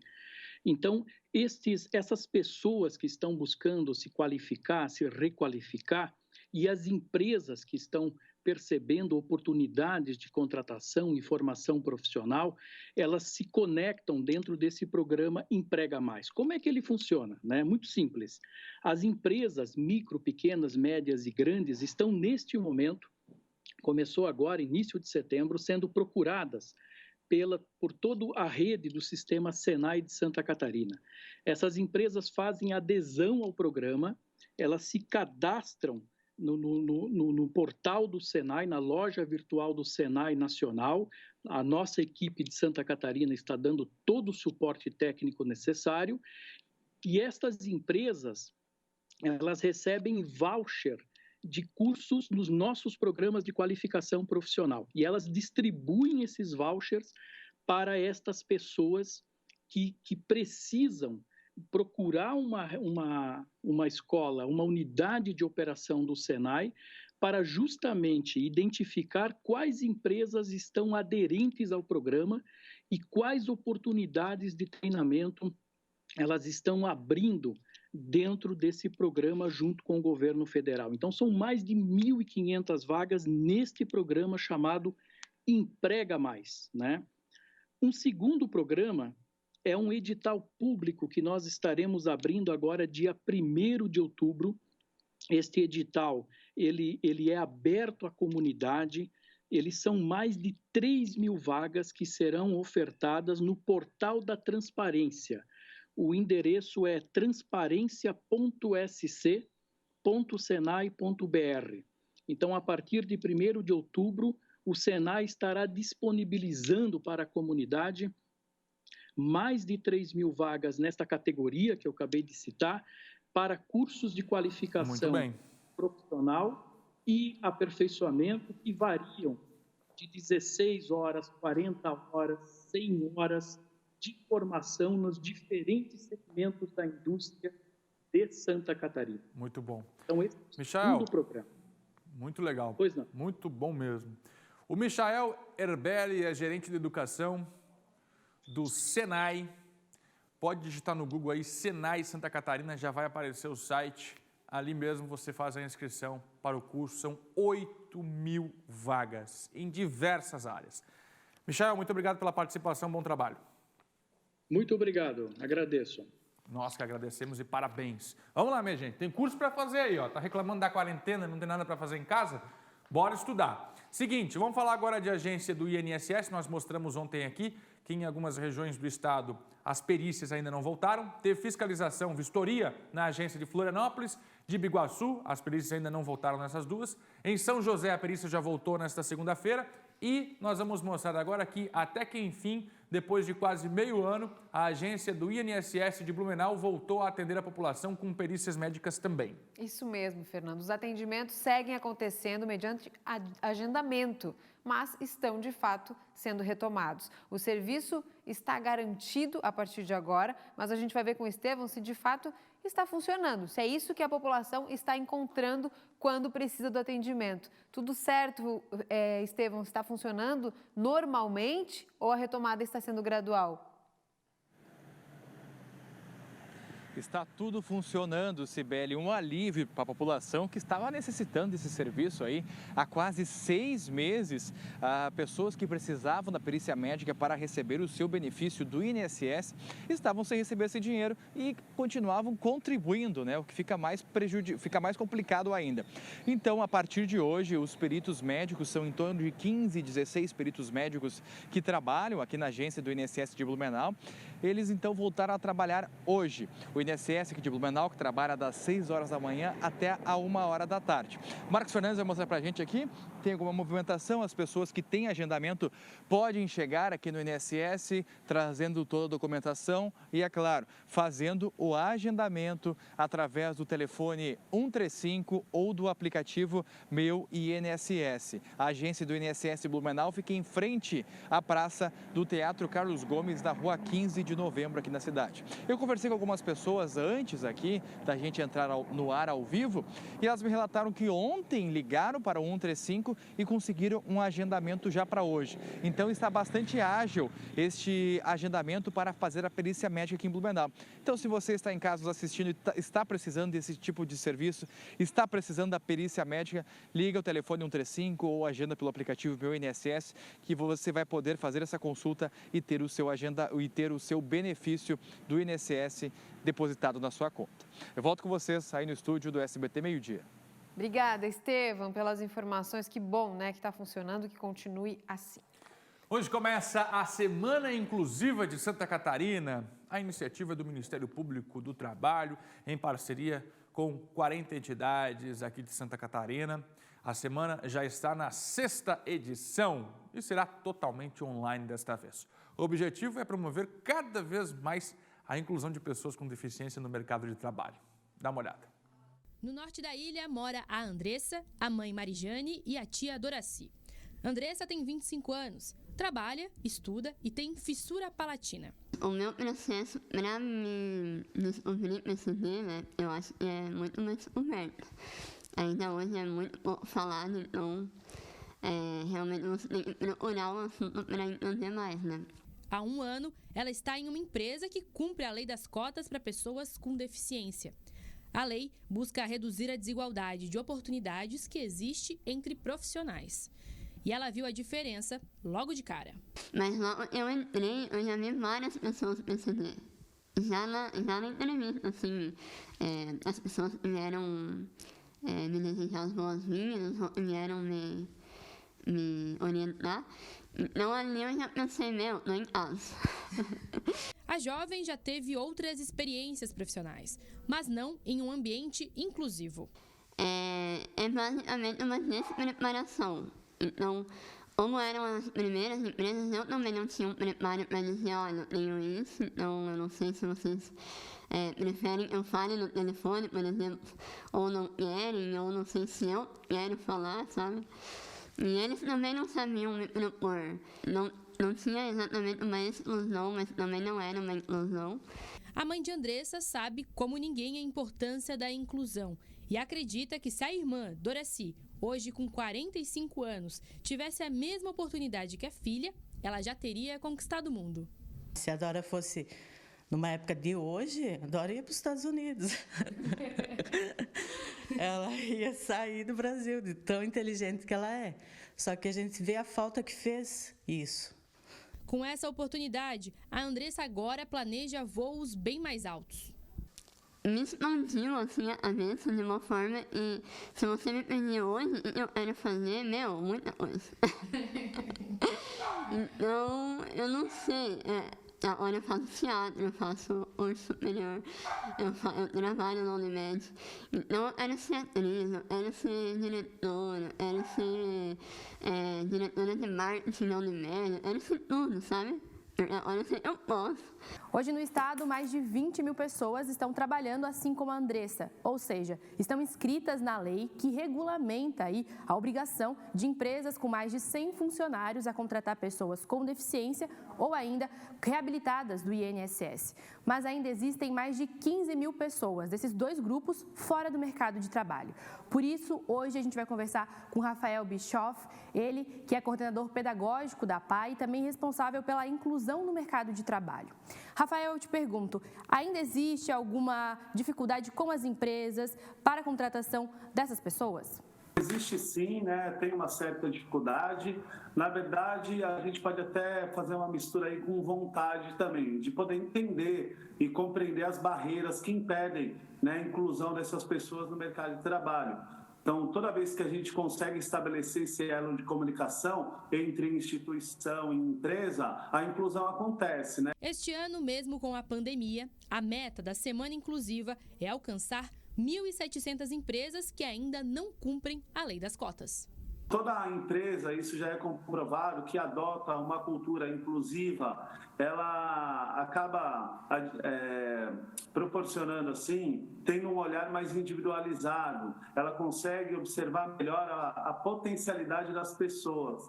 Então, ela acaba ganhando nesse sentido. Na vida da pessoa, é uma mudança, assim, considerável. A gente vê uma conquista muito forte de autonomia e independência dessas pessoas. Que legal, autoestima, né? E hoje o Cine, o Sistema Nacional do Emprego, divulgou 88 oportunidades de trabalho para pessoas com deficiência. Olha só, aqui você vai vendo as vagas, tem vaga em Balneário Camboriú, Blumenau, Araranguá, Criciúma, Florianópolis com 33 vagas, vejam só.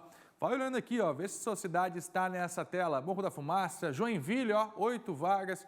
São Bento do Sul também com 8, Tubarão, no sul do estado, com 6 vagas, Uruçanga, 2 vagas. São as vagas que estão disponíveis no Cine de Santa Catarina, especialmente para pessoas com deficiência, uma forma de inclusão. Bom, agora deixa eu conversar aqui com a Jéssica Valentini, ela está na residência oficial do governador Carlos Moisés da Silva, e os desembargadores que vão analisar o processo de impeachment do governador e da vice serão sorteados, eles serão sorteados para a comissão mista amanhã. Traz para a gente os detalhes da informação, hein, Jéssica? Bom dia para você novamente, Fernando. Bom dia a todos que nos acompanham. Isso mesmo, amanhã à tarde, a partir das 3 horas da tarde, acontece essa sessão extraordinária que vai sortear esses 5 desembargadores entre todos os que estão ativos, né? Fora aqueles que têm que por algum impedimento não vão poder participar dessa comissão, entre todos os outros. Então, eles foram convocados e, em seguida, o coordenador, né, o presidente do Tribunal de Justiça, o desembargador Ricardo Hessler, já anuncia tanto para a gente, né, para todo mundo que vai acompanhar, quanto também para a Assembleia Legislativa. Esses 5 desembargadores vão se juntar aos 5 deputados estaduais que vão ser escolhidos entre os 40 e vão compor essa comissão que vai avaliar o processo de impeachment. Se eles decidirem, né, se essa comissão decidir que realmente vai a julgamento, o governador e a vice são afastados imediatamente, né, aguardando o julgamento. Se não, eles podem decidir, inclusive, pelo arquivamento do processo. Mas a gente vai saber amanhã quem serão esses desembargadores que vão compor essa comissão especial para a continuidade do processo de impeachment. Eu volto com você, Fernando.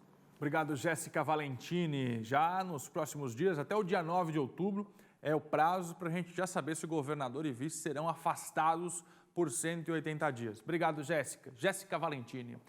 Uma nova fase de testagem em massa para a Covid-19 começou em Joinville. Começou sim, Fernanda. A partir de agora, os moradores assintomáticos que desejam saber se já foram infectados pelo novo coronavírus podem agendar um teste rápido em uma das instituições credenciadas pela Prefeitura de Joinville. É só acessar o site da Prefeitura de Joinville e fazer a inscrição. O teste é gratuito e deve ser oferecido para cerca de 60 mil pessoas. O objetivo dessa ação é atingir as pessoas que ainda não tiveram essa oportunidade de realizar testes de Covid-19 ou que tiveram contato com pacientes infectados. Mas é claro que somente as pessoas sem sintomas podem se candidatar para fazer esses testes em Joinville. Fernando. E nesses 6 meses de pandemia, 6 meses do primeiro decreto, como ficou a economia de Santa Catarina? E como vai ser essa retomada pós-coronavírus? Nós vamos fazer um debate agora aqui no SBT Meio-Dia com os principais nomes da economia de Santa Catarina. Está com a gente aqui o Mário César de Aguiar, presidente da Federação das Indústrias de Santa Catarina, o Bruno Breithaupt, que é da FEComércio, representando o comércio aqui. Também está conosco, para nossa honra aqui no SBT Meio-Dia, o secretário de Estado da Fazenda, Paulo Eli, a quem nós agradecemos. Muito obrigado também ao Carlos Henrique Ramos Fonseca, ele é diretor superintendente do SEBRAE, e também está com a gente aqui o Alaor Tissot, que é do Conselho da FACISC.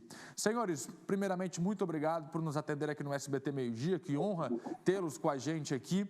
E vamos discutir economia. Como fica esta retomada no pós-pandemia? 6 meses. Vamos fazer a mesma pergunta para todos os senhores agora. Como a gente está aqui num número bastante grande de participantes, peço aos senhores que a gente tenha respostas mais objetivas. Vou começar pelo secretário de Estado da Fazenda, Paulo Eli, que tem sido muito requisitado e que já está com o cronograma pós-pandemia. Secretário, bom dia.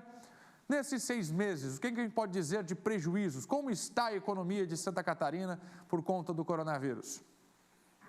Bom dia, senhores. Bom dia, telespectadores, senhoras e senhores. Bom dia, o Alaor, o Carlos Henrique, o Bruno, o Mário da Fiesc.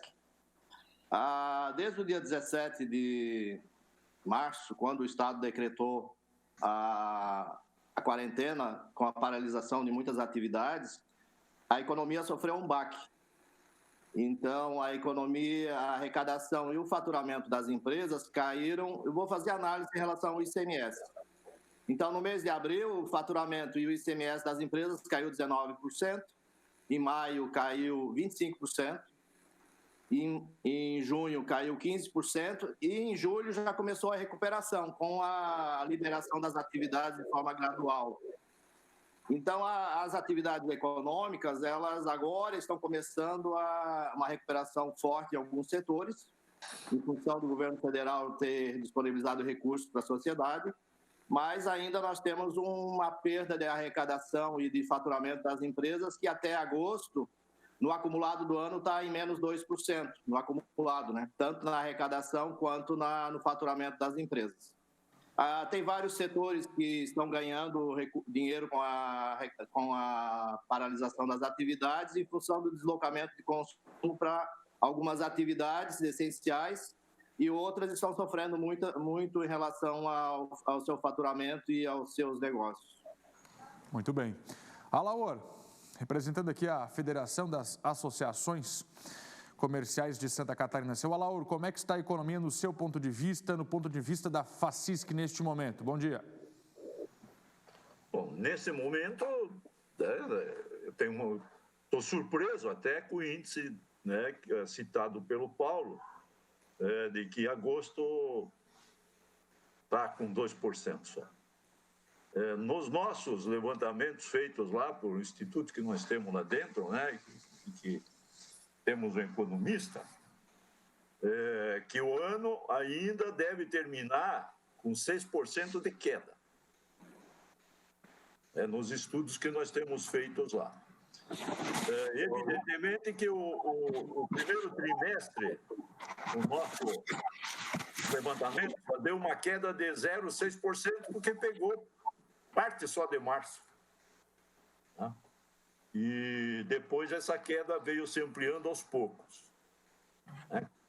E no total, o que nós temos lá é que a indústria... Vamos falar, o turismo nesses últimos 5 meses, nos nossos levantamentos, caiu 28,4%. A indústria, 15,1%. O comércio, 5,1%. Os serviços, 9%.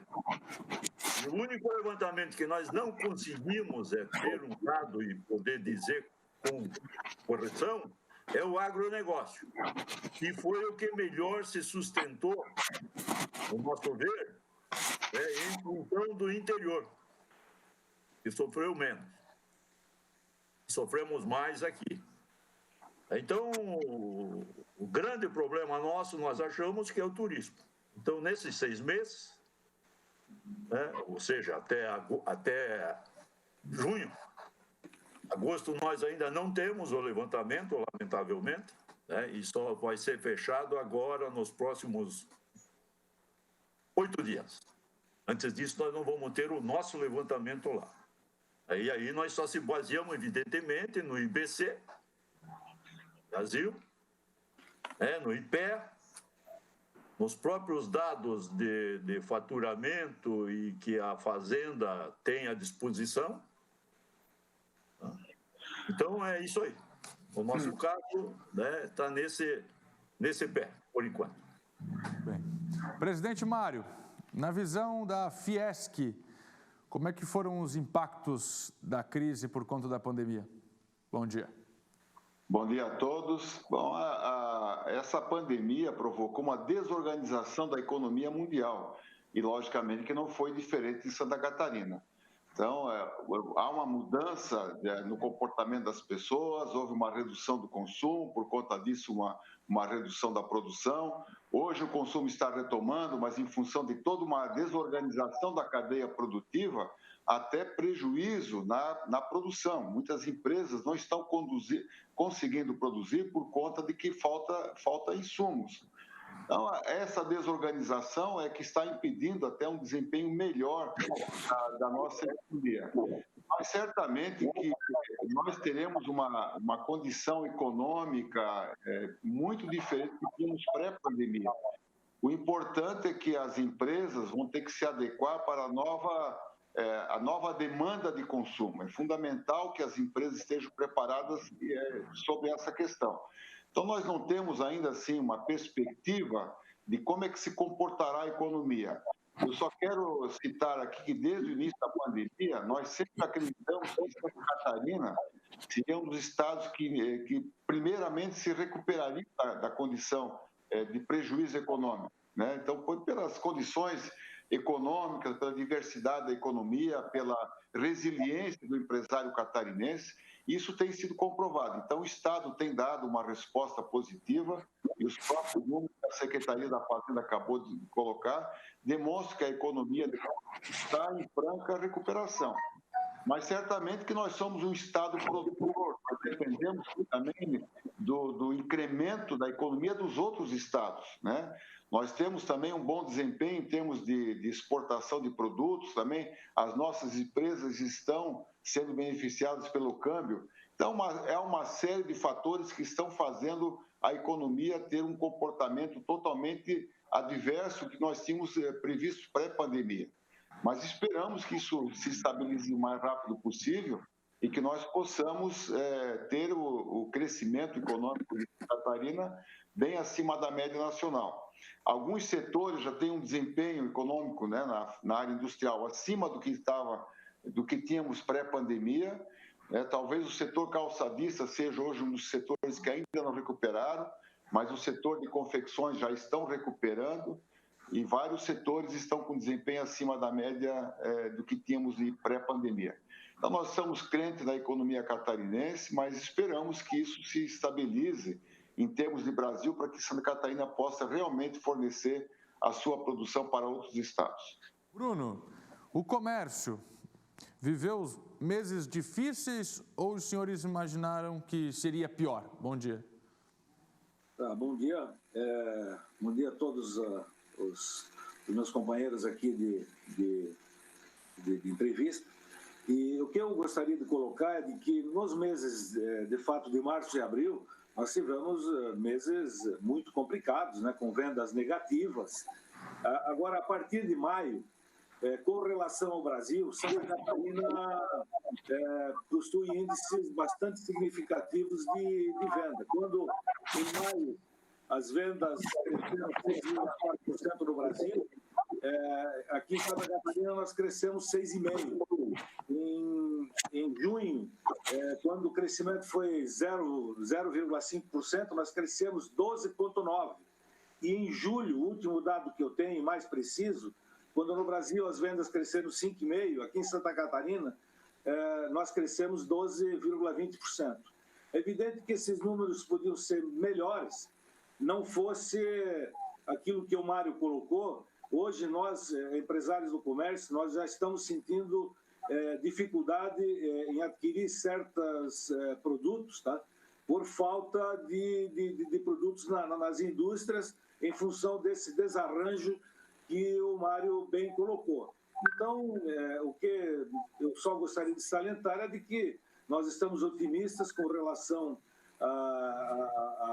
ao crescimento das vendas, porém, a gente não sabe avaliar os meses seguintes em função de uma eventual falta de produtos com mais intensidade. Mas nós, empresários do comércio, somos persistentes e temos que achar outros meios para que a gente possa atender melhor os nossos consumidores. Com relação à geração de empregos, de abertura de novas empresas, o empreendedorismo aqui em Santa Catarina, como é que foram esses 6 meses de pandemia? Como foi esse semestre de pandemia? Bom dia. Bom dia a todos os espectadores, bom dia aos colegas aqui participando do debate.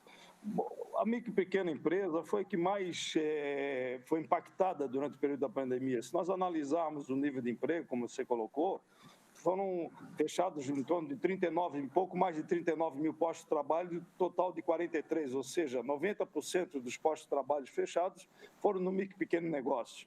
Mas, se nós analisarmos agora a retomada, que começou a partir de junho, que foram gerados um saldo positivo de 3.700 empregos, foram mais na grande e na média empresa. Mas, em julho, a inversão da curva do pequeno negócio foi significativa, ou seja, 60% do saldo positivo de empregos em julho foi do pequeno negócio. Ainda aquém do que 2019, que 2019, 75% da geração de empregos em Santa Catarina eram gerados pelo pequeno negócio. Então, isso tudo, nós estamos percebendo uma retomada da atividade econômica através do pequeno negócio. Mas, porém, isso é muito desproporcional de acordo com os setores. Se nós analisarmos os diversos setores, o setor da construção já tem saldos positivos de empregos. Se analisarmos as atividades profissionais de assessoria jurídica, contábil, publicidade está com saldo positivo, se nós analisarmos a área de saúde está positivo, mas se pegarmos na outra ponta, o setor de turismo em toda a sua cadeia, de pequenos restaurantes e alojamentos, se pegarmos também a parte de transporte escolar, transporte receptivo e também a parte de economia criativa, shows, eventos e culturas e artes, isso são os que menos estão gerando emprego, são os mais impactados. Então, também tem um outro lado também das crises, que sempre nas crises a geração de novas empresas é significativa. Se analisarmos até final de julho, o número de empresas criadas em Santa Catarina é 10% a mais que foi gerado em 1919. Isso representa o quê? Pessoas que perderam emprego e criaram seu negócio para a sobrevivência. Serão aqueles empreendedores por necessidade. Então, cada vez mais temos o desafio de apoiar as empresas a sobreviverem e crescerem nesse momento difícil. Senhores, terminamos aqui a nossa primeira rodada. A gente precisava entender, né, os impactos negativos, o que a crise provocou na economia em determinados setores, para que a gente possa virar a chave. Vamos começar a falar de recuperação.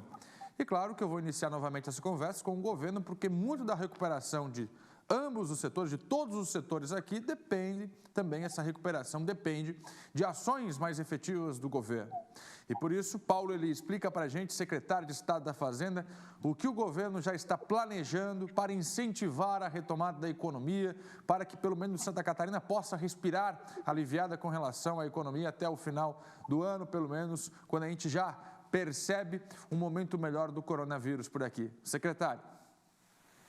Bem, só complementando em relação à minha primeira fala, só para mostrar que o Mário tem razão em relação à desorganização da economia, eu vou passar aqui os setores que tiveram perda de arrecadação e faturamento e os setores que tiveram ganho de arrecadação e faturamento. O setor de combustíveis caiu 6,3%, o setor de energia elétrica caiu 7%, o setor de automóveis caiu 20,7%, e a indústria têxtil, vestuário e calçados caiu 16,4%. Isso de janeiro a agosto, comparado com janeiro a agosto do ano passado. Os setores tiveram ganho de receita e faturamento também de janeiro a agosto desse ano em relação à comparação do ano passado. Supermercados aumentou mais 7,5%.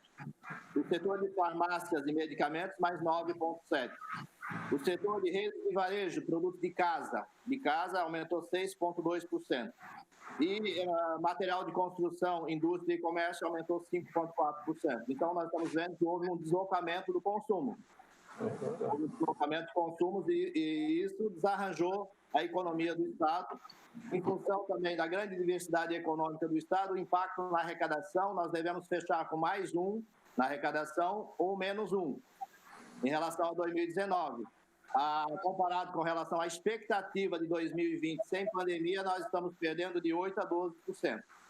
Quer dizer, nós estamos perdendo de 8% a 12% de riqueza no estado de Santa Catarina em 2020 em função da pandemia. Esses comparativos são em relação a 2019, né? Agora, como é que o Estado está fazendo o seu equilíbrio? O senhor sabe que o maior problema do Estado é o déficit da Previdência.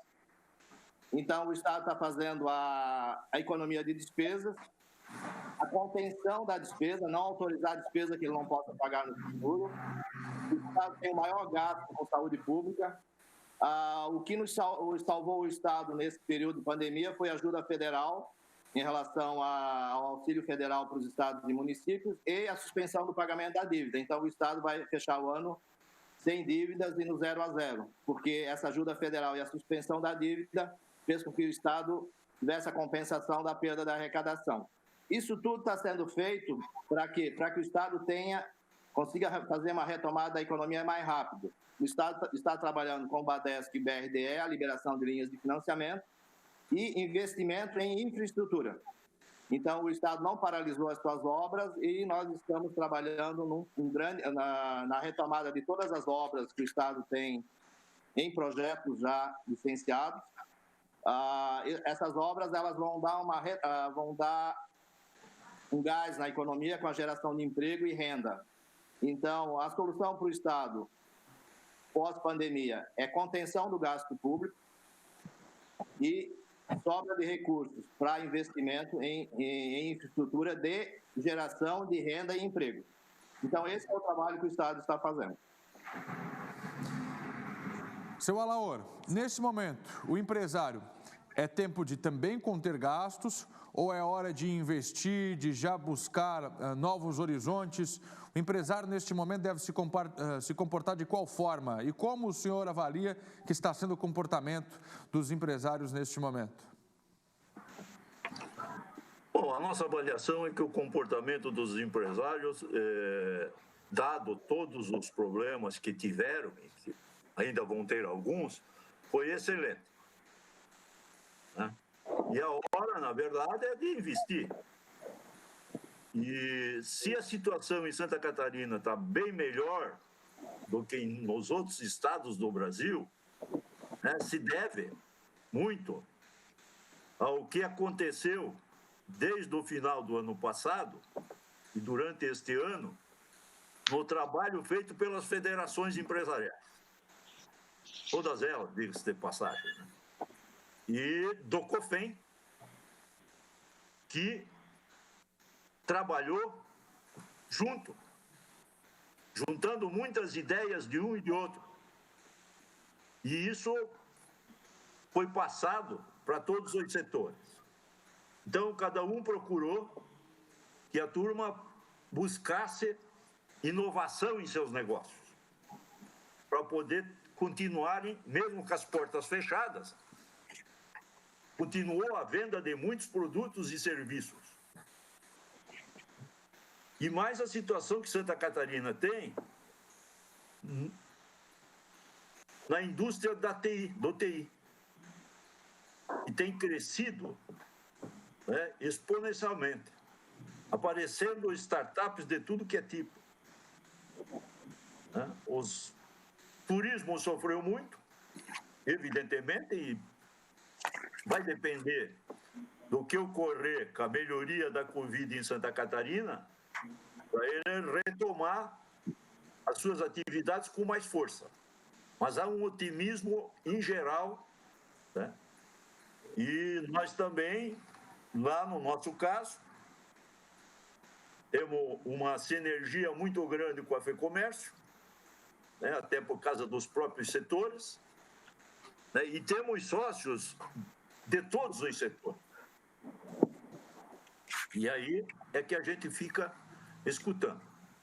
Muito bem. Poucos estão pensando em permanecer como está e poucos em fechar seus negócios. Porque quem tinha que fechar já fechou. Muito bem. Aí provavelmente abre mais na frente. Então, nós vemos, pelo menos, com bastante otimismo. Não sei, espero que você esteja certo, Paulo, num crescimento acima de 8% ou 10% no próximo ano, no ano de 2020 para Santa Catarina. Deus queira que isso aconteça. Né? Muito bem. Muito bem. E como catarinense sempre é um povo trabalhador e vai atrás do que quer, né? Só cabe a nós, na verdade, incentivá-los cada vez mais. E as reduções o empresariado vem fazendo sempre. Né? Agora vai caber ao Estado, na verdade, ter mais dinheiro para infraestrutura, principalmente, né? Para que você possa desenvolver mais e melhor o Estado como um todo. Muito bem. Presidente Mário, como é que a indústria deve se comportar agora? A gente já fala em retomada da economia. Quais serão os próximos passos? Bom, a Federação das Indústrias, tão logo surgiu a pandemia, ela começou a reunir várias lideranças de setores importantes de Santa Catarina para entender quais seriam os desafios e quais seriam as oportunidades e quais seriam as tendências. Então, nós trabalhamos aqui num projeto que hoje se transformou num programa, que é o programa Travessia, que é a reinvenção da economia. Como eu disse anteriormente, há uma mudança de comportamento, de hábito das pessoas e certamente vai impactar numa diferente comportamento de consumo. E as indústrias vão ter que se preparar para essa nova economia que surge, essa nova demanda que surge. Então, esse programa está posto aí para a sociedade, é um documento vivo que está tendo participação de várias outras entidades, e ele basicamente se baseia em quatro pilares. O primeiro pilar, que é o norte, né, se compararmos aí com o norte, é a reinvenção da economia. E o segundo pilar seria um ambiente favorável ao desenvolvimento dos negócios. Então, o país precisa passar por um pacto institucional bastante significativo. O terceiro pilar seria, como foi colocado pelo Tissot, a melhoria da infraestrutura. A precariedade da nossa infraestrutura tem tirado potencialidade da economia de Santa Catarina. Tem que se ter um olhar muito especial para a melhoria da infraestrutura. E o quarto pilar, como o Carlos Henrique colocou, a questão do crédito. Então, é fundamental que haja crédito para haver o desenvolvimento. Isso porque a intenção de investir do empresário catarinense está acima de 65 pontos, mostrando que há interesse de investir, há confiança na retomada da economia e nós esperamos que isso rapidamente possa se efetivar.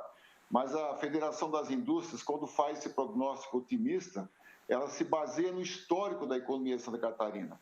Essa diversidade, essa resiliência, esse empreendedorismo que é próprio de Santa Catarina, esse espírito solidário de Santa Catarina, são tudo condições favoráveis ao desenvolvimento da economia catarinense. Então, nós estamos tendo essa expectativa otimista baseado muito no histórico de Santa Catarina. Para a FEComércio, Bruno, onde é que está o segredo? Como fazer essa roda girar mais rápido para que a gente possa viver dias melhores aí? Eu gostaria de, por parte dos empresários, né, desde o início da pandemia, houveram mudanças significativas com relação à forma de se atuar em algumas atividades do varejo. Optou-se pelo delivery e vendas através do mundo digital. Então, isso é uma realidade, né? Essa inovação, ela veio para ficar, né? Como nós estamos fazendo hoje aqui, né? Nós estamos fazendo muitas reuniões virtualmente, achando uma solução diferenciada para que os negócios não tivessem solução de término, né? Por outro lado, o que se observa também é um esforço muito grande. Aí eu quero fazer uma referência ao Paulo Eli, né, nosso secretário da Fazenda, que através da simplificação e atração de investimentos, nós conseguimos atrair várias empresas, não é, Paulo?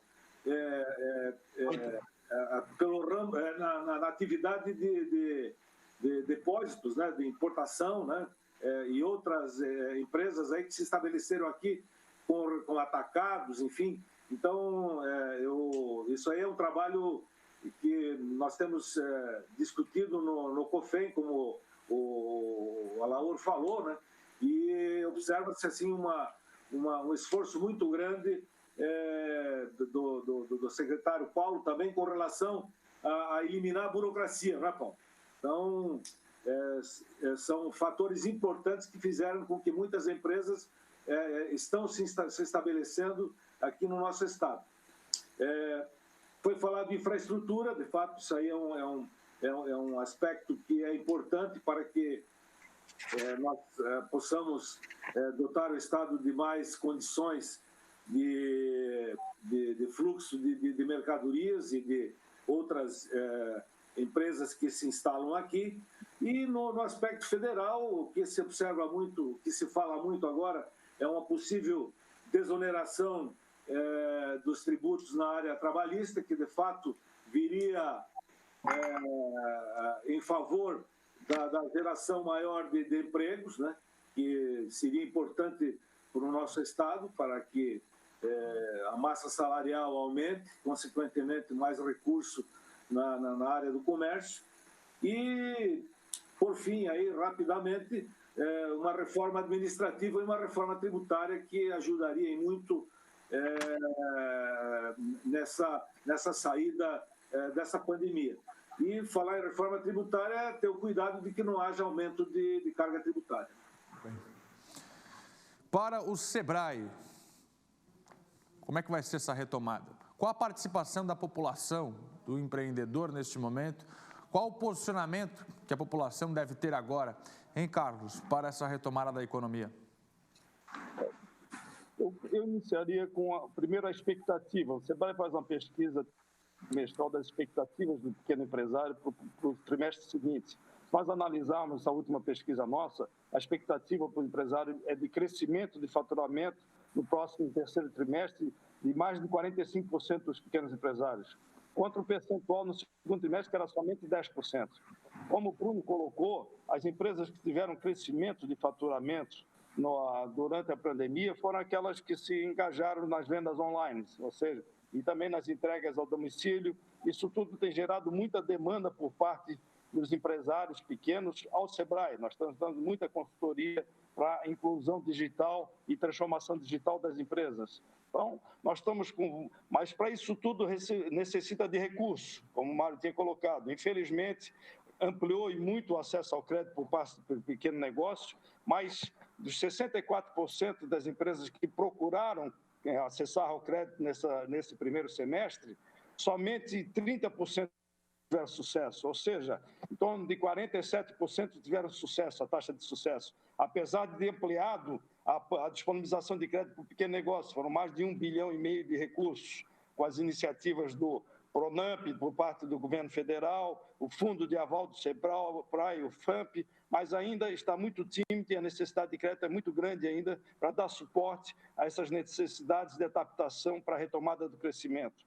E nós também no SEBRAE temos alinhados ao programa Travessia da Federação das Indústrias, nós temos o nosso Retoma, que dá o suporte à melhoria da produção e produtividade do pequeno negócio. Então, nós estamos engajados nessa melhoria do processo produtivo. E com campanhas do compre local, compre do pequeno, compre do catarinense. Eu acho que isso é fundamental para a gente despertar esse consumo, essa vontade de consumo junto aos catarinenses, daquela compra do pequeno negócio do seu bairro, da compra da empresa catarinense e produto catarinense. Só assim nós conseguiríamos alavancar a retomada do desenvolvimento do nosso Estado.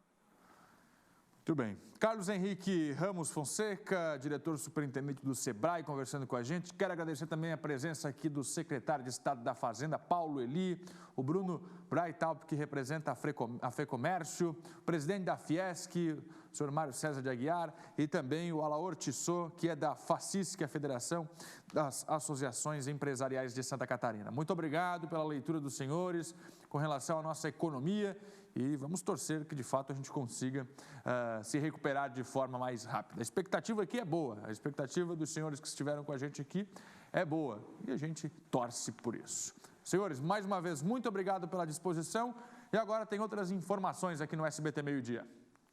Tem sim, Fernando. Mãe e filho, um bebê de 1 mês, estão desaparecidos desde a última quarta-feira em Itapema, no litoral norte catarinense. A Polícia Civil está investigando o caso, mas até agora não há atualizações. Nós vamos conversar com o Estevão Limana para entender melhor essa história e para saber de que forma ajudar também, né, Estevão? Bom dia. Sibeli, a gente volta a falar sim deste caso que chama bastante atenção, é no litoral norte, é em Itapema, onde esses dois que vocês falaram, a mãe e o filho, um bebê de 1 mês, eles moravam, né, no bairro Morretes, junto com o pai da criança em Itapema. A família de Josi, então, que é a mãe, a família que mora no Paraná, está desde a última quarta-feira sem receber nenhuma notícia do paradeiro dela e do filho. Segundo a irmã de Josi, eu conversei com ela agora pela manhã, ela e o marido estavam em processo de separação e sempre havia muitas brigas entre o marido e entre ela. A última mensagem enviada para o celular da irmã foi de que Josi havia vendido o carro da família, o que soou estranho para os familiares. Após isso, todos os números cadastrados na agenda do WhatsApp, que eram da família, foram bloqueados pelo número da Josi. Então, até agora, não há nenhuma informação sobre eles desde a última quarta-feira. A Polícia Civil de Itapema está investigando o caso, mas ainda não há atualizações. A polícia pede para quem viu a Josi e seu filho, comunique. A gente deixou uma foto aí na tela para você ver. Se você identificar, sabe, conhece quem são essas duas pessoas e identificou elas, pode ligar. Qualquer pista do paradeiro é útil para a Polícia Civil pelo 181 ou para a Polícia Militar pelo 190. Desde a última quarta-feira, então, essas duas pessoas, a mãe e o filho, o bebê de 1 mês, estão desaparecidos em Itapema, no litoral norte de Santa Catarina. A gente segue acompanhando esse caso e vamos atualizando as informações durante a semana aqui no MD. Volto com vocês aí no estúdio, Sibeli e Fernando. Combinado. Obrigada, Estevão, pelas informações e torcemos, né, para que tudo termine bem. Bora para a política agora aqui no SBT Meio Dia. Já está com a gente aqui Cláudio Prisco Paraíso. A gente abriu o MD de hoje, Prisco, com a metralhadora giratória de Carlos Moisés da Silva, que está sofrendo processo de impeachment. Abriu a câmera ao vivo, fez denúncias contra contratos superfaturados de aluguel no Detran. Também falou de revisão de contratos na Secretaria do Sistema Prisional, uma redução de 100 milhões de reais. Falou também na redução no valor pago pelo preço do oxigênio, mas o foco ficou em torno do Detran. O governo está pagando, ou estava pelo menos até 2018, um processo que já vinha de 27 anos, por 900 metros a mais que nunca foram utilizados, o que renderia um rombo aí de 3 milhões de reais ao governo do estado. E é isso, por isso. Boa tarde. Olha, meu caro Fernando, essa história do Detran não é nova, é antiga, já se fala há muito tempo que situações nada recomendáveis e republicanas ocorriam no Detran. Então, me parece apenas que Carlos Moisés está abrindo a caixa de ferramenta. E seguramente não vai ficar só no Detran. Tem outras frentes. Você já falou alguma coisa do sistema prisional, também alguma coisa da saúde, mas tem mais coisas também nessas duas vertentes. Administração, fazenda, as empresas, as estatais. De modo que, pelo visto, embora tardiamente, Carlos Moisés pretende talvez deixar o governo atirando para o alto. E aí, seguramente, meu caro Fernando, tem tudo para alvejar muita gente. Até porque o massacre na Assembleia foi grande. A omissão da classe política catarinense no contexto da condução da Assembleia, também foi inexplicável. Então, o jeito mesmo é atirar e atirar forte. Isso pode mudar alguma coisa no processo de impeachment, Prisco? Não muda nada. Sem dúvida nenhuma, a comissão mista julgadora vai decretar no dia 9 o seu afastamento e a da vice-governadora. Não muda em absolutamente nada. Talvez essa estratégia devesse ter sido adotada antes da votação. Ou alguma coisa mais forte, né? Porque até porque sabemos muito bem que, já falamos aqui, que a política catarinense não é propriamente um convento de freiras. Então, as coisas aconteceram, só que agora resolveram sacrificar talvez aquele que menos fez ao longo dos últimos anos. Cometeu erros na questão dos respiradores, sem dúvida. A Polícia Federal está em cima para apurar e tem que apurar com firmeza. Equívoco não concretizado no hospital de campanha, igualmente, claro. Agora, caçar por equivalência salarial dos procuradores, meu caro Fernando, aí é uma forçação de barra muito além da conta. Bom, os secretários de Estado também emitiram uma nota, uma carta aberta, na verdade, ao público, apoiando o governador Carlos Moisés da Silva, ressaltando o trabalho que está sendo feito e fazendo duras críticas a quem quer o impeachment, Prisco. Ali já coloca claramente os 360 milhões de economia onde? Nos contratos, vindos da onde? Da Secretaria da Administração. 360 milhões. Isso dá alguns respiradores, hein? Dos 33. E que, inclusive, resultou no indiciamento por corrupção e lavagem de dinheiro de figuras políticas hoje denunciadas pelo Ministério Público Federal, endereço certo. Júlio Garcia. Depois, as promessas feitas aos catarinenses estão sendo cumpridas. Daí ele vai colocando ali todos os prejuízos que foram acumulados e mais uma estocada também na linha do Ministério Público Federal com relação às organizações criminosas. Próximo telão, Jéssica. Uma carta aberta ao público que foi assinada aí por todos os secretários de administração. E registrando do governo do Estado. Figuras proeminentes, homens sérios que ainda integram esse governo. Vários secretários, desenvolvimento econômico, agricultura, a fazenda e outros. Infraestrutura, pessoas e personalidades de conduta reta ao longo da sua ou das suas respectivas trajetórias. E prossegue, Fernando. Não tem compromisso com o erro, fala nos conchavos, que é uma realidade, e que não cederá às pressões. Falamos aqui que muito da situação que ocorreu é também dos dutos e das torneiras que foram fechadas. Isso provoca reação, isso é uma realidade inquestionável. Depois fala, este governo foi eleito pelos catarinenses, muito bem, é visível os beneficiários desses esquemas, mais estocadas, assinadas por todos os secretários, repito. E ali, Fernando, desrespeito, fato consumado, os catarinenses já disseram que não aceitam, ou seja, também coloca que não esperam os catarinenses o retorno daqueles que vinham governando Santa Catarina, né? Essa frase aqui é interessante, por isso. Os catarinenses já disseram que não aceitam no governo. Se este desrespeito for consumado e as portas do governo forem abertas para aqueles que representam o que os catarinenses rejeitaram nas urnas e rejeitam no dia a dia, saibam que não dividiremos espaço com eles. Ou seja, se alguém assumir o governo, eles estão fora. Os catarinenses já disseram que não aceitam eles no governo. Nós também não. E nós também não faremos parte de um governo, muito bem. Na minha avaliação e na minha leitura, meu caro Fernando, é uma clara sinalização que o governador vai lutar até o fim, mas que não descarta a possibilidade da renúncia, não.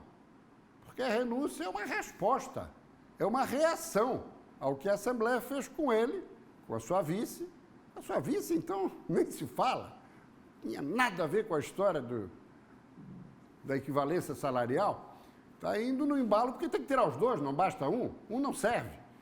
Mas é uma sinalização clara que vai sair atirando, como disse, mas, em último caso, a renúncia é o caminho. Porque, diante da vacância do cargo, até 31 de dezembro, É convocação de eleições diretas. E é isso que todos nós queremos. Agora, era só o que faltava, os 40 que sacaram o governo, agora vão os 40 eleger um novo governo no início do ano que vem para quase 2 anos. Isso é uma brincadeira e de muito mau gosto. Pois muito bem, outra questão também que chama a atenção nessa guerra toda, mas vamos resistir, vamos conseguir, quem sabe, 6 votos na comissão mista. Comissão mista... Julgadora, perdão. Pois muito bem. Aí se safa desse, mas já tem outro na fila, tramitando.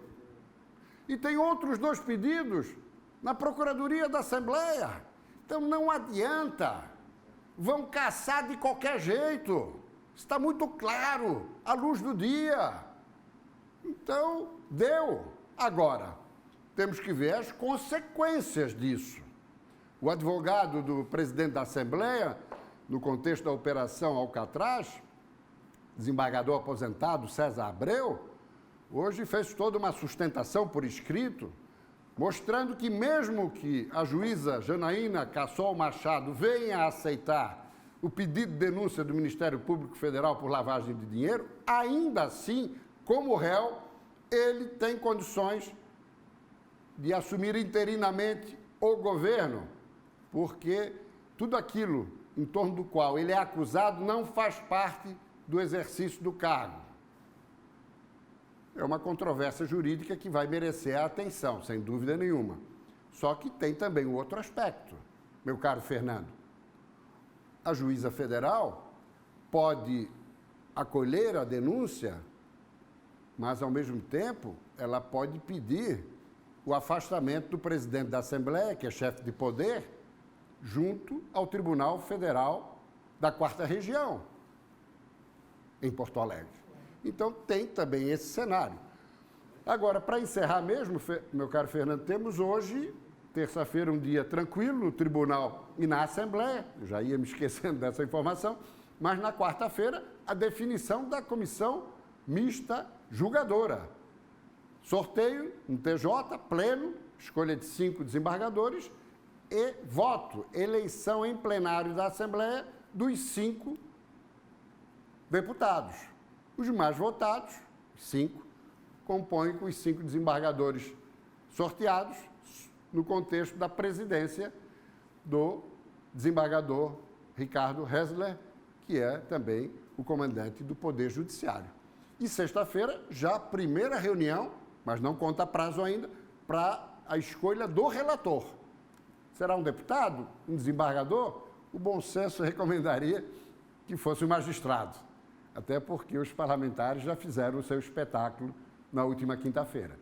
A partir da próxima segunda, começa a contar os 10 dias úteis, dia 9 de outubro, a definição. Com os 6 votos favoráveis, o governador consegue fazer um na comissão julgadora? Porque cada deputado vai votar 5 vezes, é isso? É assim que vai funcionar a escolha? A escolha dos 5 deputados será em plenário, com os 40 votando em 5 colegas. Então, os 5 mais votados vão para a comissão junto com os 5 desembargadores sorteados. Você me pergunta, o governador teria quantos votos? Se os 6 votos favoráveis que o governador fez dentro da Assembleia Legislativa, 6 deputados votaram com ele. Sim. Consegue colocar um, será? Quando muito um. Difícil. Quando muito um. No máximo um. Ou seja, se conseguisse um, precisa o voto dos outros 5 desembargadores. O governador vai conseguir, talvez, mudar ou conseguir esse apoio com deputados, como você mesmo já trouxe para a gente aqui, que estavam com ele, que resolveram cair fora e que agora podem colocar, talvez... Mas é pouco provável. No máximo um voto, ele depende literalmente dos 5 desembargadores a serem sorteados. Porque se colocar oposição dura, aí fica difícil. Obrigado, Prisco. Abraço, até amanhã. Cláudio Prisco, e a política aqui no SBT Meio-Dia. Ele volta hoje à noite, às 7h20, com a Bruna Radic no SBT News. Gente, o que importa de verdade é a sua saúde e a da sua família, não é mesmo? Com ela não se brinca e não dá para deixar esperando na fila. Por isso, eu vim aqui te falar do maior cartão de descontos do Brasil. É o cartão de todos. Você já imaginou ter atendimento médico sem ter que pegar aquelas enormes filas toda vez e não precisar remarcar consultas para meses depois? Difícil de acreditar? Pois é possível com o Cartão de Todos. Com ele, você tem acesso à saúde de qualidade por um preço bem justo e para toda a família. Com o Cartão de Todos, você tem consultas no Clínico Geral por apenas R$ 20 e as demais especialidades saem por apenas R$ 28.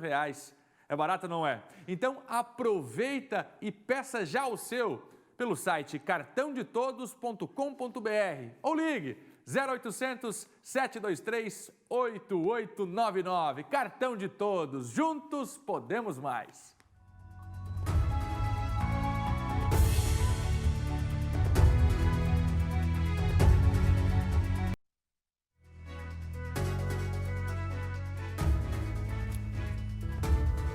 Voltamos agora para agradecer o seu carinho, a sua companhia, a sua audiência. O SBT Meio Dia vai ficando por aqui. Eu saio de férias, Fernando. Volto daqui 30 dias. Quem é que autorizou as tuas férias? Mas olha, a notícia boa é que a Maria Esther volta amanhã. Eu não deixo você sair de férias.